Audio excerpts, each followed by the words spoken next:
Hi lamai, welcome to Anu Queen YouTube channel.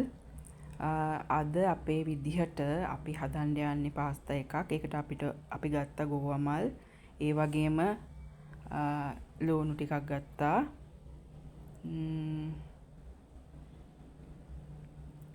බිත්තර, carrot ටිකක් අරගෙන හීනියට කපා ගන්න ඕනේ.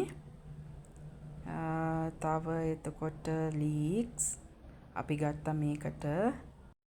සීසන් කරලා චිකන් ටිකක් බැදගත්තා. සුදු ලුණු, චීස්, ඒ වගේම ඔයගොල්ලන් හොට වුණ වර්ගයකින් පාස්තා. හරිද ළමයි? භාජනයකට තෙල් ටිකක් දාගන්න. ඊට පස්සේ අපි සුදු ලුණු ටික දැම්මා. ඒක ටිකක් ෆ්‍රයි කරා. ඊට පස්සේ ලුණු ටික එකතු කරගන්නවා මේ විදිහට. එහෙම එකතු කරගෙන ඒකත් අර සුදු ලුණු වගේම ෆ්‍රයි කරගන්න ඕනේ. ඊට පස්සේ අපි එකතු කරා ගෝවමල්.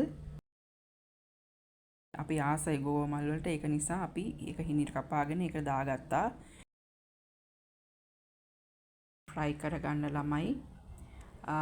අපි ඊට පස්සේ චිකන් එකතු කරගත්තා. ආයි අපි ওই විදිහට කලවම් කරනවා හොඳට. අපේ චීස් ටිකක් ඇඩ් කරනවා ළමයි. ඔයගොල්ලන් කැමති නම් එලකිරිත් පොඩ්ඩක් ඇඩ් කරන්න පුළුවන්. එතකොට තව රසයි.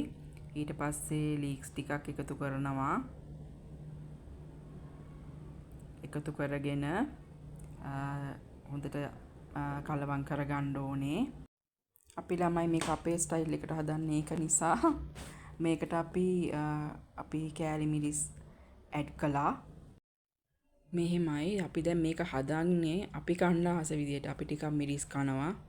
ඒක නිසා අපි ටිකක් වැඩිපුර කෑලි මිරිස් එහෙම ඇඩ් කරගත්තා. ගම් මිරිස් දැම්ම ළමයි. ඒ වගේම ලුණු ටිකක් තමන්ගේ රස අනුව ඒක එකතු කරගන්න පුළුවන්. ලුණු ගත්තාම ඉතින් එක එක්කෙනාගේ ඒ කැමැත්ත වෙනස් නිසා පාස්තා එකක් අපි දන්නවනේ තඹ ගන්න ගාණක් තියෙනවා. ඒක ඕනකට වඩා තඹ ගත්තොත් ඇලවෙනවානේ. ඉතින් අර වතුර නටනකොට තෙල් ටිකක් ඇඩ් කරාම ගානට එනම පාස්තා එක. ඊට පස්සේ ඇඩ් කරගෙන හොඳට කලවම් කරගන්න. දැන් ඔයාලට පේනවනේ කොච්චර මේක ලස්සනට පේනවද කියලා. දැන් අපි ළඟ තිබුණ ඔරිගානෝ. ඉතින් අපි ටිකක් ඇඩ් කරගත්තා. රසයිනේ. එතකොට මෙහෙමයි ළමයි අපිට මේකට කෙලින්ම බිත්තර එකතු කරන්න පුළුවන්කම තිබුණා. ඒ වුණාට ඒකට පිළිරහ ටිකක් වැඩි. ඒක නිසා අපි වෙනම බිත්තර බැදලා කොටු හැඩයට කපලා මේ විදිහට එකතු කළා. අපිට අන්තිම ප්‍රතිඵලයේ විදිහට මේ වගේ රස පාස්තා එකක් කන්න පුළුවන්.